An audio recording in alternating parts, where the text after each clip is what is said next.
Salut à tous, je suis très contente de vous retrouver aujourd'hui dans le book haul des mois de septembre et octobre.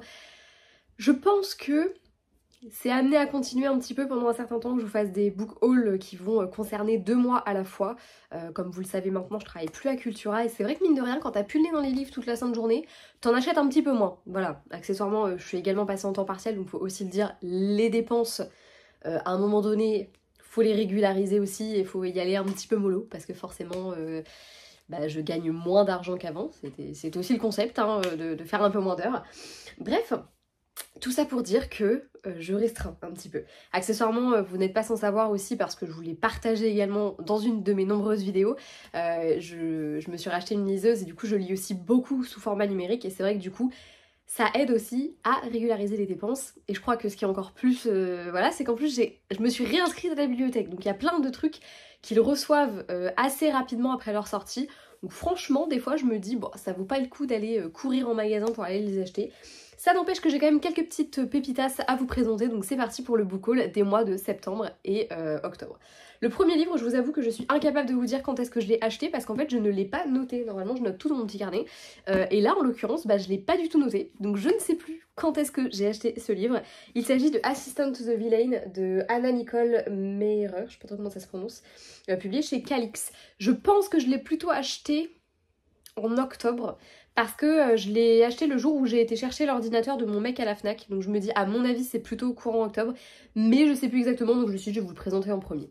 J'ai beaucoup hésité à l'acheter, pour l'instant tous les livres de la collection, de cette collection là et de la maison d'édition Calix, qui est une firme de J'ai lu si je dis pas de bêtises, je les ai tous parce que déjà leur format est super joli, j'aime beaucoup, mais celui-ci le résumé me bottait un petit peu moins, et en fait à force de voir des avis hyper positifs et puis de me dire finalement en vrai le résumé me plaît quand même un peu, je me suis dit why not. Donc écoutez, on verra bien, j'espère qu'il sera à la hauteur de ces Royal Coven, pour l'instant le seul que j'ai lu, et à la hauteur de cette couverture que je trouve super jolie, puis accessoirement elle est violette donc forcément ça ne peut que me plaire.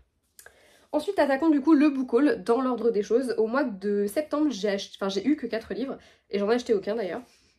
C'est une petite fierté, donc je le précise. Les premiers, c'est des livres que j'ai récupérés comme service presse au magasin avant de partir. Voilà, c'était mon petit cadeau de départ de moi à moi. C'est des services presse que j'avais demandé et du coup, je les ai récupérés parce qu'à un moment donné, de la merde, c'était pour moi, donc voilà. Du coup, Ça n'arrive que dans un film de Noël de Juliane Bastard chez J'ai lu. J'ai assez hâte de le découvrir et ça ne devrait pas trop tarder puisque je l'ai mis dans une de mes piles à lire. Je sais plus si c'est celle pour novembre ou celle pour décembre. J'ai également eu Kila, je passe Noël en Laponie de Natacha Pilorge, toujours chez J'ai lu, hein, c'est les mêmes avec le petit titre en surbrillance. Voilà, pareil, on est sur un résumé qui me plaisait bien. Et le dernier, c'est Comme un parfum de Noël de Ludivine Delaune, toujours chez J'ai lu du coup, et toujours avec une petite couverture bien sympathique. Voilà, donc très contente et très hâte de les lire. Vous connaissez maintenant, je pense, mon amour pour les romances de Noël, vous savez que ça va forcément me plaire. Le dernier, je me le suis fait offrir par mon mec quand j'ai fait ma dédicace à Cultura. Il s'agit d'une Lumière dans la flamme de Jennifer Armentrout, publié chez De Saxus. Voilà, on est typiquement sur une saga que je suis assidûment, donc forcément j'ai craqué. On est encore une fois sur un très joli travail avec cette fois-ci en plus du vert, et moi j'aime beaucoup le vert, voilà. Il faut vraiment que j'avance dans la saga parce que là en l'occurrence j'ai 2 tomes de retard sur la saga principale et du coup j'ai toujours pas commencé cette saga spin-off qui se lit en parallèle, donc il va être grand temps, d'autant plus que j'avais vraiment eu un coup de gueule bien sûr de cœur pour le tome 2, mais le problème c'est que du coup plus je repousse le moment où je me lance dedans, moins je me rappelle de ce qu'il y avait dedans. Voilà, alors je pose ma petite pile de livres et on attaque, et on attaque du coup la partie de livres que j'ai acheté pour le coup au mois d'octobre. Le premier, il s'agit de Secret Santa de Sophie Jomain, c'est une romance de l'Avent. Je n'avais pas acheté celle de l'année dernière parce que le résumé me bottait pas trop, mais celle-ci me plaît beaucoup plus. On est du coup sur un roman de l'Avent, je pense que vous les avez vus passer, hein, je vous apprends rien, avec un chapitre à chaque fois à lire par jour et qui est cacheté je dirais même, pour pas qu'on y ait accès en avance, et voilà, donc j'aime beaucoup le principe. J'avais trouvé ça hyper stylé l'année dernière, mais c'est vrai que le résumé me plaisant pas, je me voyais pas m'emballer dans un truc comme ça. Je trouve le concept d'avoir un truc à découvrir tous les jours hyper cool, du coup j'ai super hâte de le découvrir et j'espère qu'il me plaira. Voilà. Ensuite, je pense que vous n'allez pas être hyper surpris me connaissant, mais je me suis acheté Le Familier de Lee Bardugo aux éditions Sabran, tout simplement parce que je suis super fan de cette autrice. voilà. J'aime absolument tout ce qu'elle fait, en tout cas tout ce que j'ai lu à ce jour, j'adore. Celui-ci, j'avoue que c'était peut-être le résumé qui me tente le moins. Mais je me suis dit, c'est pas parce que ça me tente pas que je vais pas aimer, donc go, vas-y. J'ai super hâte de le découvrir. Il est relativement court, je trouve que franchement ça va, il est pas trop... Voilà, il est pas trop, trop épais. Par contre, grave déçue parce qu'il y a 2 couvertures évidemment qui sont sorties. Moi j'ai eu la classique, voilà. En gros, on avait la possibilité, mais c'était un peu c'était du mystère, hein, ils étaient sous vide et tout, enfin ils étaient emballés, de pouvoir avoir une couverture alternative. Voilà, j'aurais aimé avoir la couverture alternative, j'ai eu la classique, grave déçue. Voilà. Je suis sûre que si je l'avais choisi moi-même, parce que j'avais fait une e-réservation pour être sûre de l'avoir, je suis sûre que si j'avais choisi moi-même, moi j'aurais eu une couverture bien. Voilà, c'est tout, c'est mes anciens collègues qui n'ont pas fait leur boulot comme il fallait. Bref, je suis une petite conne. Ensuite... Vous ne serez peut-être pas étonnés non plus, ou peut-être que si, parce que je les ai eus il y a très longtemps. Je me suis pris une Bresse sous la cendre de Sabaa Tahir publiée chez Big Bang, puisque cette saga elle était originellement publiée chez Pocket, qui a abandonné l'édition avant qu'on ait la traduction du tome 4. Voilà. Du coup, personnellement, je les déteste un petit peu pour ça. Franchement, je leur en veux vraiment beaucoup parce que bah, quand t'as envie de connaître la fin, c'est le dernier tome. Après, je comprends aussi que c'est une question financière, etc. Et c'est ok. Mais du coup, je remercie du fond du cœur Big Bang d'offrir une édition en plus super belle d'une Bresse sous la cendre à ses lecteurs. Et du coup, de nous proposer la suite qui sortira en 2025 avec les autres tomes. Je vais évidemment me faire le kiff de me faire une petite relecture de cette saga que j'aime tellement fort et que j'ai trop hâte de retrouver tout simplement. Donc, en plus, c'est l'occasion parce que je vous avoue que relire la saga, entre guillemets, dans son format originel, je pense que ça m'aurait fait chier et que même si le tome 4 était sorti après des années d'attente, je sais pas si j'aurais eu le courage de le lire, alors que là, dans cette nouvelle édition, bah, j'ai trop hâte. C'est bête parce que c'est concrètement la même chose, mais bah, j'ai trop hâte de me relancer dedans, donc on verra bien. Après, je pense que je le lirai en parallèle d'autres choses et faut que je trouve un format intéressant pour le relire parce que sinon ça risque de me faire un peu chier de, entre guillemets, perdre du temps à lire quelque chose que j'ai déjà lu alors que j'ai 1000 livres à lire. J'exagère à peine en plus, enfin 1000 c'est peut-être énorme, mais je sais que j'ai des centaines de livres dans ma pile à lire, donc voilà, je veux pas me frustrer non plus, donc il va falloir que je trouve un format sympa.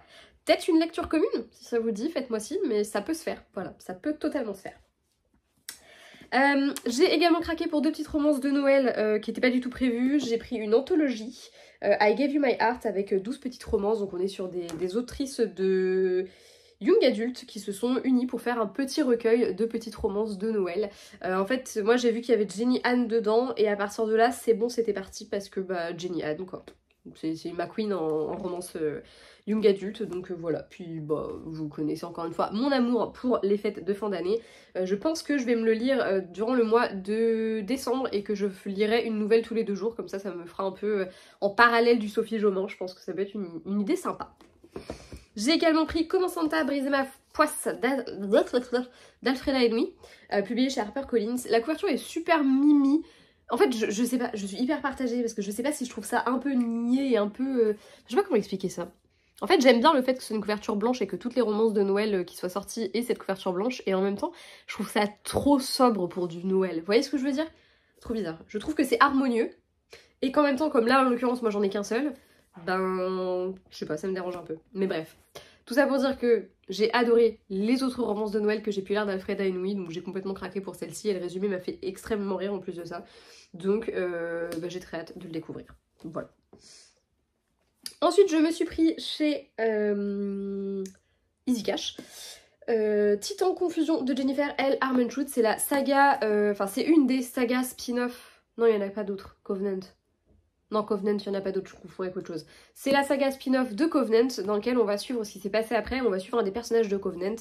J'ai adoré cette saga, donc à partir du moment où celle-ci est sortie, j'avoue que j'avais très envie de me la procurer, mais j'ai attendu un petit peu de voir un peu des avis, tout ça. J'en ai pas vu des masses, je dois être honnête. Mais bah voilà, j'ai craqué parce que je l'ai trouvé, c'était l'occasion. Hein. Je pense que sinon, je sais pas si je les aurais lus un jour. Pourtant, je crois que je les ai en e-book. Ou pas. Je confonds peut-être avec autre chose. Non, n'importe quoi. Je pense que c'est parce que j'ai lu certains... Non, j'ai lu... Putain, comment ça s'appelle? J'oublie, il y a trop de sagas et j'ai de la foudre et la fureur, là, ou je sais pas quoi, là. Je crois que ceux-là, je les ai lus en e-book. C'est pour ça que je dois confondre avec ça. Je pense, je sais pas. Enfin bref, toujours est-il que je l'ai trouvé chez Easy Cash, que je suis très contente et que j'ai très hâte de le découvrir. D'autant plus que le personnage en question, je vous en dis pas trop parce que je veux surtout pas vous spoil, mais ce personnage-là, j'avoue que j'ai drôlement hâte de creuser, parce que je sais toujours pas si je l'aime ou je le déteste. Donc ce sera peut-être l'occasion de voilà, trancher mon avis. Le dernier livre de ce book haul, je vous avoue que je ne l'attendais pas, parce que c'est un livre que j'avais demandé en service presse à l'époque où je bossais à Cultura du coup. Et j'avais complètement zappé que je l'avais demandé, on m'avait demandé mon adresse pour me l'envoyer directement chez moi. Donc très contente, merci à la maison d'édition. Mais du coup je l'attendais pas, je l'attendais plus, je me souvenais pas du tout que j'allais le recevoir. Et puis en plus je pense que quand j'ai travaillé ce programme, j'avais déjà dit à la nana qu'elle était pas obligée de me l'envoyer parce que j'étais pas sûre d'être encore dans le magasin au moment où... Voilà, donc je suis très contente, d'autant plus que pour le coup c'est un sujet qui me parle beaucoup et que c'est un livre que j'aurais pas lu si je l'avais pas reçu. Il s'agit de Affaires de femme, une vie à plaider pour elle d'Anne Bouillon, chez l'Iconoclaste. On est sur un livre témoignage d'une avocate qui plaide pour des femmes. On va avoir notamment des questions de viol, de féminicide, tout ça, enfin des sujets vraiment trop fun, mais surtout hyper importants, donc je suis très fière de l'avoir reçu, honnêtement, vraiment.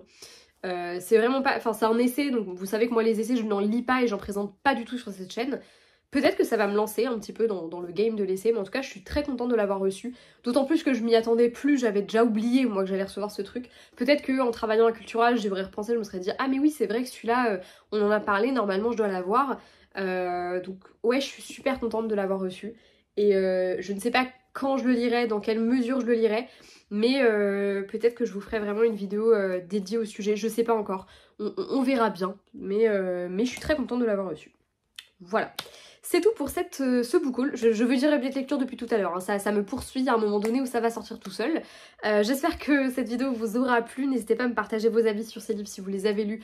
Et si vous souhaitez les lire, encore une fois, toujours dispo pour une lecture commune. D'ailleurs, dites-moi si une lecture commune d'une vraie sous la sonde vous intéresserait. Voilà, ça pourrait être cool qu'on s'organise un petit truc entre nous. Si vous avez connaissance d'une lecture commune, vous me faites signe parce que potentiellement ça peut m'intéresser aussi. Voilà. Je vous fais très gros bisous, je vous dis à bientôt dans une prochaine vidéo et ciao!